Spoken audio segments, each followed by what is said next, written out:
Aujourd'hui, on parle café. Donc, le café, ça vient comment? Ça n'arrive pas ici brun, déjà tout beau, tout prêt.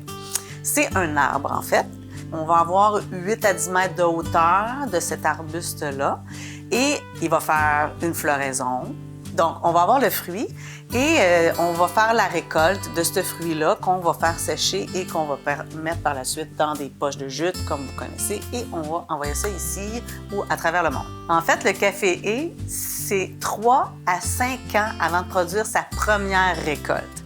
Fait qu'on s'imagine à quel point on est chanceux de pouvoir boire le café à tous les matins.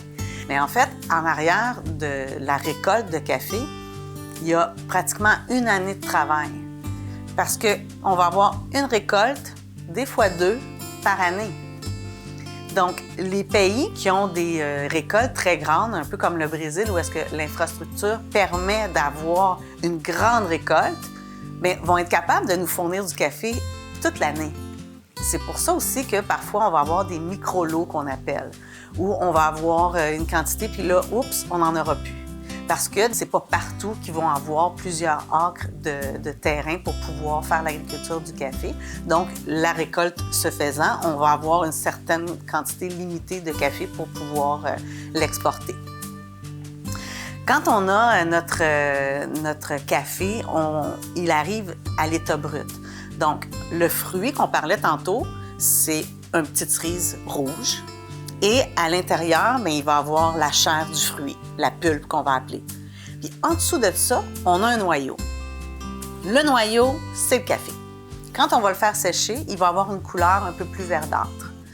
Ça a l'air d'une petite roche, là, quasiment, et on va recevoir ça ici. Et là, l'art de torréfactorie commence. Parce que, au moment où est-ce qu'on le reçoit vert, là, on va décider quelle couleur qu'on veut l'avoir. Et la couleur va nous donner une arôme différente. C'est sûr que chaque pays, il va y avoir des arômes qui vont être particulières. Outre ça, la torréfaction va faire toute la différence pour aller chercher plus ou moins d'arômes, plus ou moins d'acidité ou plus ou moins d'amertume. Ou carrément un goût de noisette, bien, il faut que je fasse une torréfaction adaptée.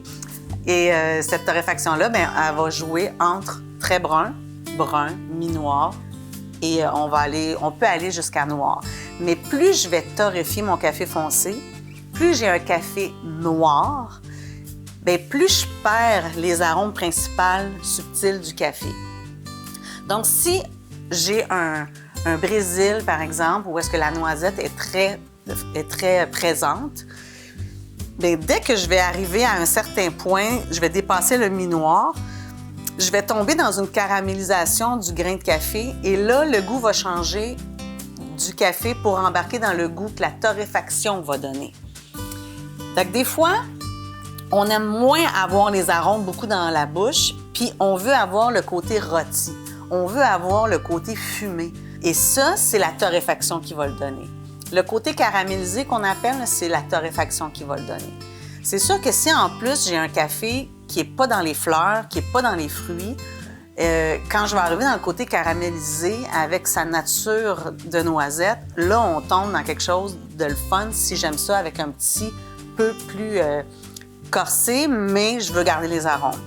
Si d'un autre côté, j'aime beaucoup, beaucoup les arômes, et je vais me chercher un Éthiopien où est-ce que je veux avoir le côté floral qui va ressortir, puis que là, j'ai envie que la première chose qui me vient dans mes narines quand je sens mon café, c'est le parfum que ce café-là peut donner.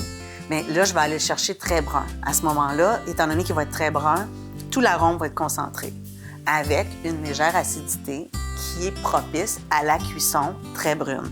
Un peu comme tantôt, on parlait de la cuisson plus foncée, mais là, on a un côté qui est automatiquement plus fumé, plus boisé ou plus caramélisé. Bien, la torréfaction brune, de l'autre côté, à l'opposé, va nous donner un petit peu plus d'acidité dans nos cafés, mais va faire ressortir beaucoup l'arôme. Entre les deux, le mi-noir, on est super équilibré, j'ai de l'arôme et j'ai pas trop de caramélisé. On reste dans un plateau qui est super confortable. Donc, c'est des belles nuances. Et entre chaque nuance de brun à mi-noir à un petit peu plus foncé, bien, on est capable d'aller dans les entre-deux puis de trouver la torréfaction qui va nous faire plaisir. Et là, bien, je peux explorer tous les cafés du monde puis je vais toujours tomber dans le mille parce que je vais toujours avoir la saveur et l'arôme qui me fait plaisir à moi. Comment on déguste un café? C'est un peu comme le vin. En fait, on va se servir de nos papilles gustatives qu'on a sur la langue. Puis la langue, bien, elle est définie en quartiers, en fait. Et on a le sucre qu'on va pouvoir sentir au bout de notre langue. L'acidité, on va la sentir sur le côté. Hein, quand on prend un citron et qu'on croque dedans, là, on le sent ici. Et on va avoir l'amertume qui va être complètement palais et fond de la gorge, ou est-ce qu'on va le sentir plus ici, quand c'est très amer. Et entre les deux, on a le côté salé qui se retrouve un petit peu entre l'acidité et le sucre. Si on prend le temps de juste observer où est-ce que ça s'en va dans notre bouche, on est capable de définir que c'est plus ici. Je le sens plus là, mon café, ou je le sens en arrière, ou oups, c'est plus sur les côtés. Donc, à chaque fois qu'un café me fait plaisir, on prend une seconde ou deux pour se dire c'est où que ça se passe dans ma bouche? Et là, je vais pouvoir savoir, bien, tous les cafés qui me font plaisir sont généralement ici. Donc, j'aime ça quand il y a une petite pointe sucrée naturelle. Je vais pouvoir aller avec les cafés, tous les cafés où est-ce qu'on a du fruit dedans. Si j'aime ça, bien, plus en arrière, quand c'est plus costaud, mais j'aime l'amertume, je vais pouvoir soit choisir une torréfaction foncée ou aller chercher des cafés qui ont un arôme subtil plus boisé, plus dans le fumé. Donc, on arrive à mieux identifier ses choix. Un petit truc, des fois, on va prendre un café quelque part puis on ne sait pas trop quel café que c'est, on ne sait pas s'il va être bon, on ne sait pas s'il a été bien travaillé. Et là, c'est quand on prend la gorgée qu'on se dit « wow » ou qu'on se fait comme « oh, je vais commander un thé vert ». La façon la plus facile de ne pas vous faire jouer de tour dans votre bouche, c'est votre nez. Quand on sent un café, si ça sent bon, c'est bon. Ensuite, bien, la bouche va faire le reste et le plaisir de répéter souvent le café va faire la différence.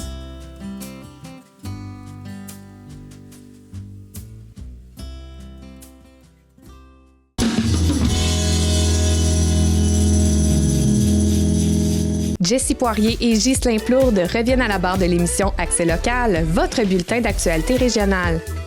Des entrevues approfondies sur les enjeux clés de notre région seront présentées et notre journaliste vous livre les plus récentes nouvelles locales.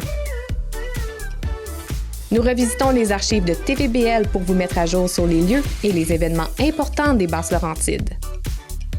Pour rester en tout temps informé sur votre région, ne manquez pas Accès local, du mardi au jeudi, 19h sur TVBL. Bonjour, ici Hélène Lavigne, votre animatrice du Télébingo des Basses-Laurentides.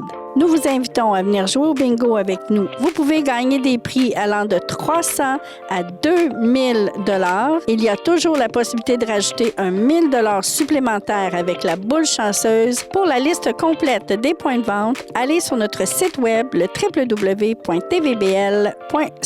Le Télébingo des Basses-Laurentides, tous les dimanches matins dès 9h30 sur les ondes de TVBL.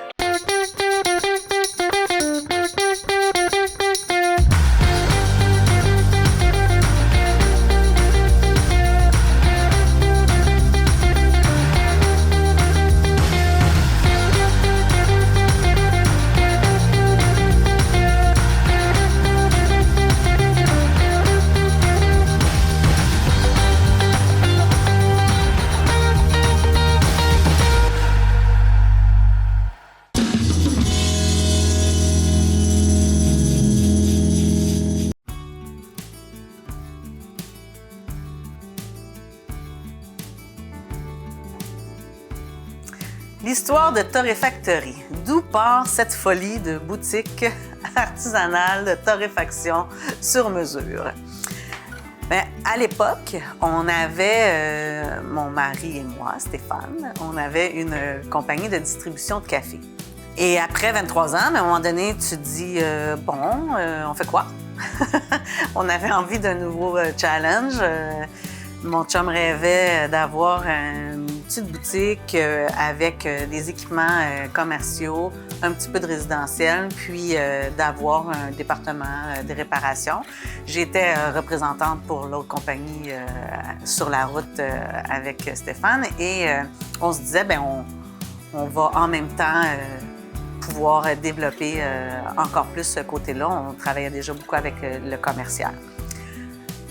Donc, on est déjà en train de placer les murs. On a changé les murs de place. On a déjà préparé l'espace de la nouvelle boutique qui s'en vient. Et mon chum arrive à la maison avec 2 sacs de café. Ma blonde, j'ai torréfié moi-même mon café. Et là, il venait juste de faire torréfier le café, donc on ne pouvait pas y goûter tout de suite. On avait 3 jours d'amour à attendre. 3 jours d'amour parce que le café, quand il vient juste d'être torréfié, il a besoin de dégazer. Il est plein de CO2, on a besoin qu'il décante un peu avant que les arômes et que les huiles sortent du grain pour pouvoir être bon et avoir du goût. Ce qui s'est passé les 3 jours qui ont suivi, on était comme des enfants. Tous les jours, on ouvrait notre sac. « Oh my God, ça sent bon, je peux pas croire. » Moi, ça faisait 15 ans que j'étais sur la route pour Stéphane à vendre notre service de distribution et à travailler avec certains cafés. Bien là, j'avais l'impression de redécouvrir carrément mes cafés dus à la torréfaction tellement fraîche, c'est comme wow! Fait qu'on a passé les 3 jours à patienter, puis au bout de la 3e journée, on était tellement excités de pouvoir goûter. Là, on s'est fait nos différentes extractions, c'était un vrai plaisir. Puis à un moment donné, on s'est regardé et on a dit, ben oui, c'est ça qu'on veut. C'est ça qu'on veut que les gens vivent comme expérience, puis c'est ça qu'on a envie. Alors, on a tout viré ça à l'envers et on a rentré un torréfacteur. On s'est mis à triper, à vraiment aller plus loin, à pousser nos techniques et on s'est entre-temps mariés, ce qui nous a amenés en Italie. Et en Italie, tant qu'être en voyage de noces, bien, on a pris nos licences au niveau de l'expresso, du latte art et tout ce qui est au niveau dégustation et technique de café. Ça pour dire que cette passion-là qui est née nous a amené vraiment plus loin que ce qu'on croyait. Puis là, c'est devenu une passion incroyable. Naturellement qu'on n'a plus la compagnie de distribution et on est concentré sur notre passion à chaque jour maintenant. Au niveau de la torréfaction jusqu'à l'extraction qui est parfaite. Et pour nous, l'Italie, c'était super important parce que ça représentait le côté puriste, si vous voulez, le côté traditionnel. Il y a plein de choses intéressantes qui se font parce que le café, c'est fascinant. Mais la base, pour nous, c'était important d'être certifié par la SCA, qui est la Society Coffee Association. Et non seulement la certification, d'aller la chercher en Italie pour avoir les bases et ensuite pouvoir extrapoler notre art autrement avec nos plaisirs et la vie de tous les jours ici. Après ça, bien, ça a été de pouvoir expliquer aux gens qu'est-ce qu'on fait parce que ici, la particularité, c'est vraiment quand on commande son café, c'est là que je prends le café vert, comme je vous ai expliqué tantôt, et que je vais le mettre dans le four. Fait que la journée où vous appelez ou vous commandez en ligne, bien, je voudrais avoir un Guatemala mi-noir. Parfait. Automatiquement, on prend le café vert, on fait cuire votre dose mi-noir, on met ça dans le sac à votre nom et ça s'en va à la maison. Donc, le 3 jours d'amour se passe dans la poste, arrive frais ou vous venez le chercher ici. Mais chose certaine, c'est commandé pour vous, c'est commandé sur mesure et on a l'expertise en arrière pour pouvoir vous guider. Puis ça fait la différence, puis ça fait qu'à tout coup, on arrive à découvrir quelque chose qui va vous faire plaisir parce qu'on va être capable, avec ce que vous nous dites, de pouvoir bien vous guider dans vos choix de café. Il y a environ 80 pays qui font du café. On en a entre 20 et 25 ici, selon les mois, parce qu'on a toujours des petites nouveautés. Puis ça, bien, c'est un monde à découvrir. Avec les torréfactions qu'on peut faire différentes pour chaque café, bien, il y a environ... ça vous permet, c'est exponentiel, les possibilités. On a même des clients qui ont créé leur propre recette tellement que c'est le fun. C'est comme un gros terrain de jeu où est-ce qu'on arrive, bon, qu'est-ce que je vais prendre aujourd'hui? un petit peu de Brésil, je vais le mélanger avec du Nicaragua, puis tiens, fais-moi donc une torréfaction mi-noire ou foncée, ou je vais prendre moitié brun et moitié foncé, pourquoi pas? Fait qu'il y a des recettes qui sont nées comme ça. J'ai un bon client qui est rentré une journée et qui me dit ben moi, j'aimerais ça essayer tel café à telle torréfaction. Puis là, dans ma tête, là, les goûts se mélangeaient, puis je me disais ça doit être bon, ça. Fait qu'on en a fait un peu plus. Le client est parti avec son choix de café, puis on a goûté, et wow, c'était vraiment le fun. Fait que c'est devenu l'expresso de Gilles. Après ça, il y a eu le jasmin, et il y a eu... Fait que tous ces gens-là ont créé des recettes pour eux, on a échangé ensemble, puis après ça, c'est devenu des in que vous allez retrouver sur le site Internet parce que c'est vraiment des super mélanges qui sont vraiment le fun à découvrir. Fait qu'il n'y a pas de limite, puis l'idée, c'est d'échanger. L'expérience café, ça va jusqu'à l'achat de sa machine. Et ici, vous allez avoir l'expérience de A à Z, dans le sens où tous les équipements sont branchés, tous les équipements sont fonctionnels. Donc, vous ne savez pas quelle machine vous avez envie? C'est pas grave. On fait le tour ensemble, on les essaie, on joue avec, on touche, on goûte. Donc, d'une machine à l'autre, on est capable de voir la différence. Vous êtes un commercial, vous avez besoin d'une nouvelle machine. On a une section commerciale où est-ce qu'on est capable de voir les réels besoins, essayer. On fait la formation. Donc, vous repartez avec non seulement un équipement, mais vous savez comment elle fonctionne. Vous avez goûté, vous savez exactement ce que vous avez en main. Et on va vous avoir également montré tout l'entretien avant de partir. Donc, c'est pas juste de développer, de recevoir une machine dans une boîte puis dire, bon, là, je vais lire mon livre d'instructions. Non, non, vous n'aurez pas besoin de ça. On est là, puis on le fait ensemble. Donc, on échange ensemble, encore une fois, et on choisit le bon café pour votre bonne machine. On a une chose en commun, l'amour du café, puis la passion de partager ça ensemble. C'est ce qui fait vibrer Torréfactory. Et c'est ce qui nous propulse ailleurs. Dans les prochaines années, on aimerait ça... il y a plein de projets sur la table en ce moment. Il y a plein de choses qui se passent qui sont super le fun. Et c'est sûr qu'on est très, très motivés et on est très... on en a plein la tête des projets. Fait qu'il faut nous suivre pour pouvoir voir l'évolution. Mais certainement, dans la prochaine année, il y a beaucoup de choses qui vont se passer à la Torréfactory.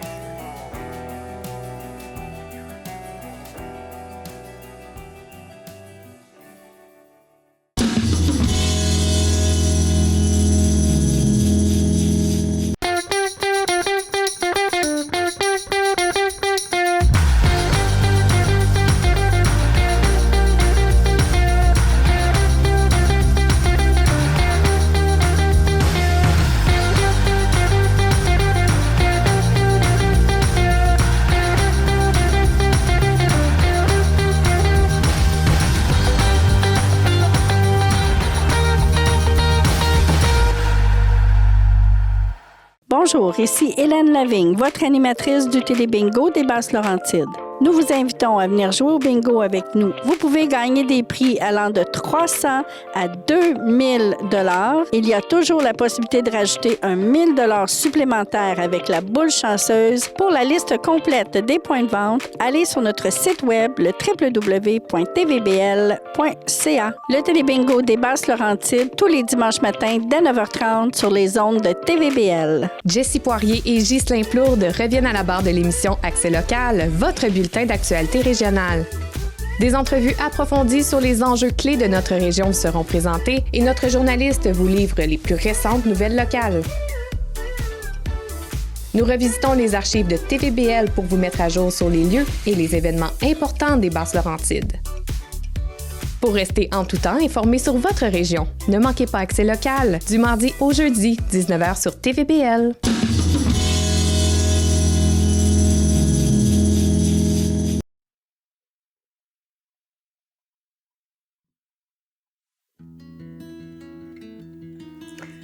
Le mystère du latte art. Tout le monde rêve de faire des petits dessins dans leur café, mais tout le monde sait que c'est difficile. Donc, il y a certains petits trucs qu'il faut savoir pour être capable de bien réussir son latte art. Et ça va commencer par le lait. Légende urbaine, plus le lait est faible en gras, plus ça fait de la belle mousse. Faux. On a besoin d'avoir une protéine pour pouvoir créer une belle mousse pour faire du latte art. C'est sûr que dans un mousseur à lait, on est capable de faire une mousse dense avec un 1% ou un 2%. Mais si on veut avoir une texture de lait pour dessiner dans notre tasse à café, on a besoin d'avoir une protéine et on a besoin d'avoir une microbulle. Ça veut dire pas une grosse mousse, mais une mousse juste assez dense pour être capable de faire un dessin. Trop dense, je ne serais pas capable. Trop liquide, je ne serais pas capable. Il faut trouver la bonne densité et c'est pratique. Donc, on va travailler avec un lait au moins de 3,25 % et le plus frais possible. Donc, plus j'arrive à une date d'expiration sur mon lait, moins il va faire une belle mousse.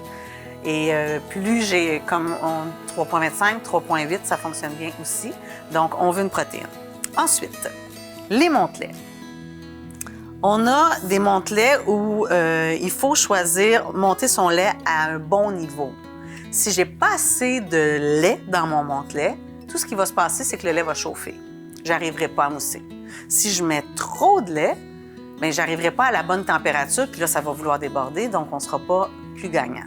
Fait que, normalement, on va se fier à notre bec, puis on va le remplir environ en dessous du bec. Ça va nous donner à peu près la moitié de notre montelet. Après, bien, c'est de bien le travailler, puis d'avoir une bonne technique pour le faire. Comment ça fonctionne, la technique? Bien, quand vous prenez votre montelet, si vous le divisez en 4 portions, puis qu'on s'enligne sur le premier quart ici, la buse, elle devrait s'en venir en angle comme ça. Pourquoi? Parce que la buse, elle sort une vapeur, pardon. La vapeur, elle, ce qu'elle fait, c'est qu'elle va aller faire le tour ici et faire tourbillonner votre lait. Donc, c'est important, quand je place ma buse, qu'elle soit dans le bon angle pour être capable de vous donner la vapeur dans le bon sens et aller faire tourner votre lait. Quand le lait va tourner, c'est quoi? C'est là qu'il se prépare, c'est là que la texture commence à se créer. Fait que des fois, on regarde notre lait et on se dit, oh, il mousse pas. Non, non. Si ça tourbillonne, c'est parfait. Il est en train de se monter tranquillement. On veut une micro-bulle, on se rappelle. Ensuite, la buse de lait, on ne va pas la tremper jusqu'à Paris, là. On n'a pas besoin. C'est le tiers de la buse. Qu'est-ce qui se passe quand on met le tiers de la buse puis qu'on trouve notre tourbillon? Notre lait, il travaille. Si notre lait travaille, il va monter, il va gonfler. S'il gonfle, il monte ici. C'est quoi ma job? Me reculer. Je recule et je reviens à mon tiers. À mesure que le lait, donc j'ai pas besoin...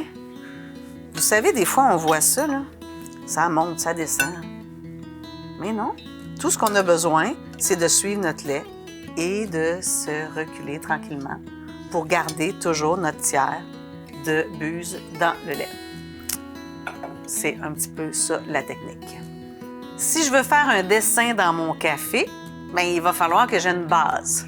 Et quelle est ma base? L'espresso. L'espresso sert de base comme un canevas. Donc, j'ai besoin que mon espresso soit superbe et bien réussi avec une belle créma si je veux être capable de tracer dans ma toile qui est mon café au fond de ma tasse. Si j'ai pas une belle créma, bien, j'ai rien pour soutenir mon lait quand le lait va arriver pour pouvoir être capable de suivre la créma et tracer au-dessus du café. Donc, première base, réussir son espresso. Ensuite, on réussit son lait et on y va avec la technique. Donc,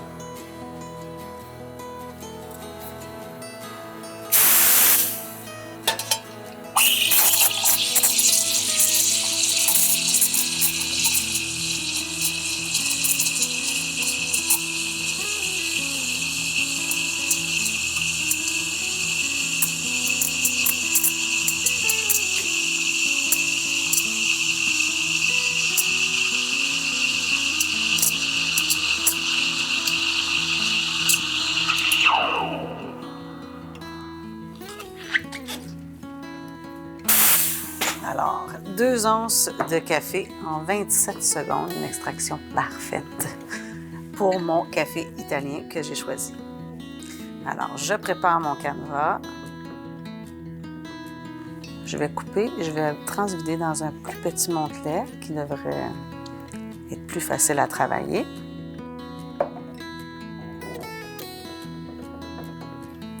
Et on va verser, mélanger et je vais coller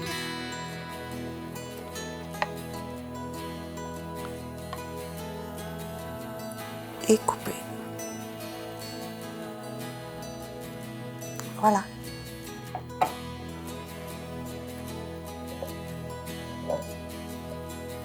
Ce qu'il faut retenir, c'est que la pointe de notre montelet, c'est le bout de notre crayon. Alors, quand on verse, on a besoin de rapprocher le plus possible la pointe de notre crayon près de notre canevas qui est notre expresso. Le lait, lui, il va juste surfer là-dessus tranquillement et il va faire sa place. Dès qu'on commence à tracer, on lève et on coupe. Et vous allez créer le cœur.